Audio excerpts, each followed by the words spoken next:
Hey guys, welcome to Moose's Machinery. Today we are looking at what I think is a hunting rifle that really typifies the developmental period of when it came out, and that's the 1930s. Now, the 1930s were a really interesting time in firearms development.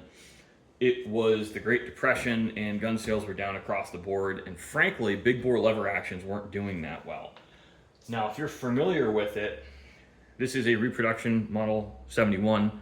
I do not have an original Winchester 71 to record with today, so this is our next best thing. But the Model 71 was meant to be a replacement for the Winchester 1886, which was not doing well sales-wise.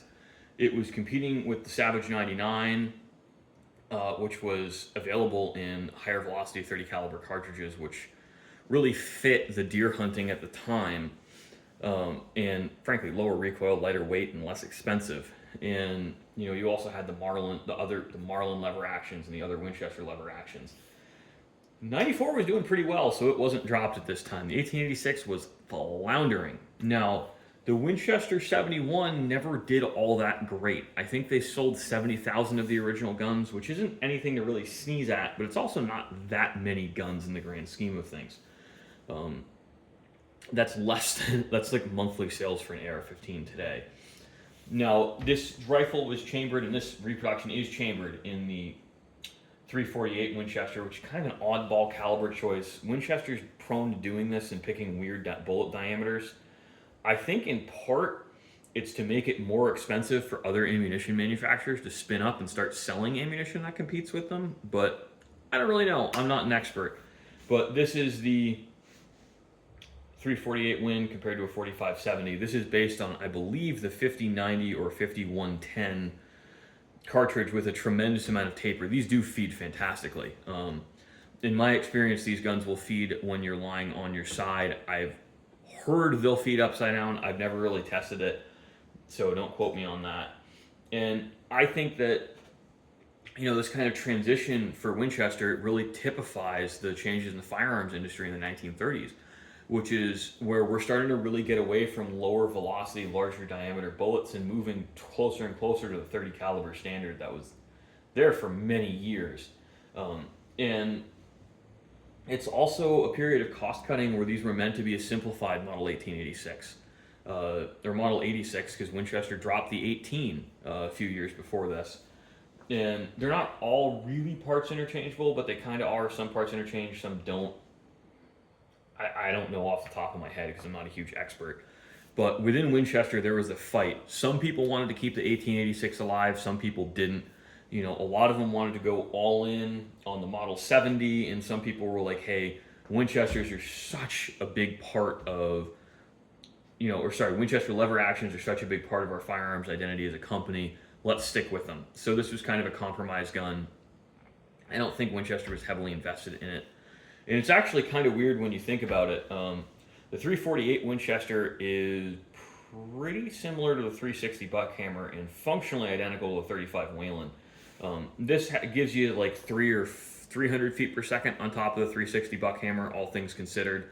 But it is, again, sort of this medium bore lever action cartridge where you want a little bit flatter shooting, but you have to use a certain diameter bullet. 360 Buckhammer basically only exists because of hunting rules for certain straight wall states, and 35 caliber is the minimum that's allowed in the straight wall states. The 360 Buckhammer I think is going to do fantastic, at least here in New England, because it's legal in huge parts of New Hampshire, it's legal in chunks of Mass, it's legal in chunks of Connecticut, and there's a lot of gun owners in this area whether or not people think about it.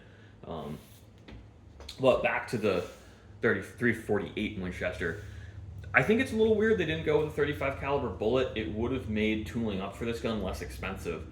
And, the 35 Winchester was a thing at this time. What was a possibility in my mind is Winchester's sales team wanted to use this unique bullet diameter to give this kind of a unique sales pitch and separate it from the 35 Winchester, which was an aging cartridge at the time. It was kind of, I don't think it was even being produced in any real numbers at that time. Again, guys, don't quote me on this, but this particular rifle, the Model 71, not this rifle, but the Model 71 it's just this weird transition period. It's just post World War II. I think its sales dropped a lot because so many GIs were coming back from World War II, being more familiar with bolt action rifles or semi-automatic rifles, where a lever action felt strange for them. But the older guys who grew up on lever actions and really loved them, they're getting a little old to carry something this heavy and this powerful. This is a pretty stout rifle. It is punchy on both ends. And you got a little bit of a resurgence in the 50s with westerns, but it never really did as well as I think people would have expected. Its cult status in part today is just because you can't really get them. They don't come up for sale very often because the people who buy them keep them. They're really a collector's rifle, and the values reflect that. Locally, this is a 20-inch carbine. It's not the more desirable Model 71, but it sort of is, but it sort of isn't. They don't sell as quickly, but they go for a little bit of a premium because the 20-inch carbines were rarer than 24-inch rifles. But they never sold that well originally because, again, this sits in this weird, it's a long-distance lever action, and that's kind of an odd niche.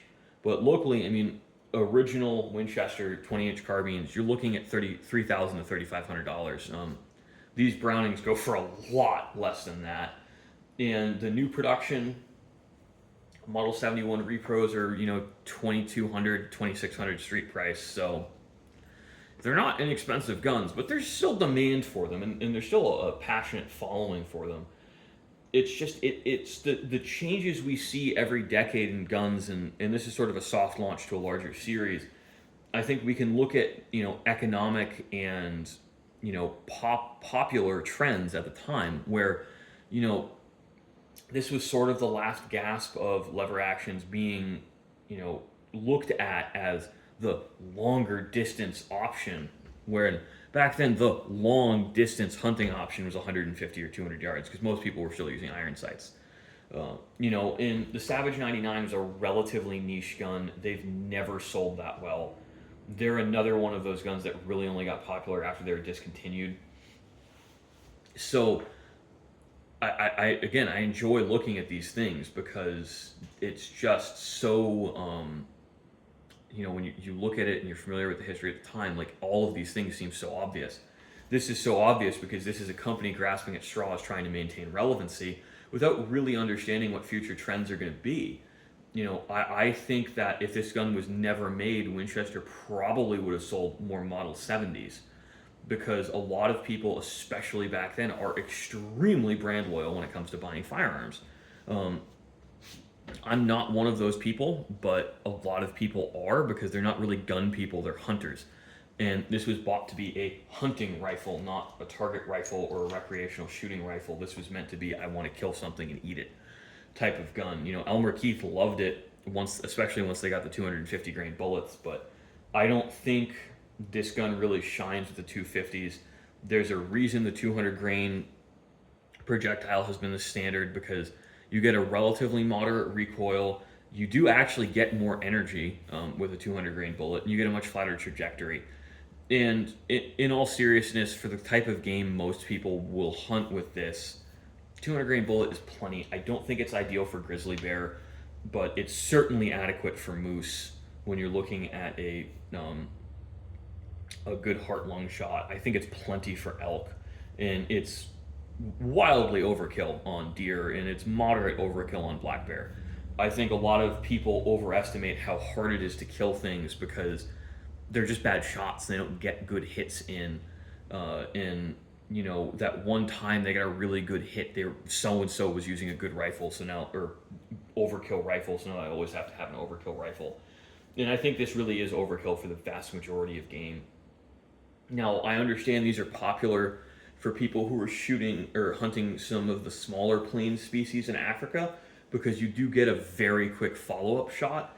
And I think that's a niche that actually really makes sense for this rifle, which is, again, relatively close distances, relatively large game, in situations where you're not carrying it. These are heavy guns.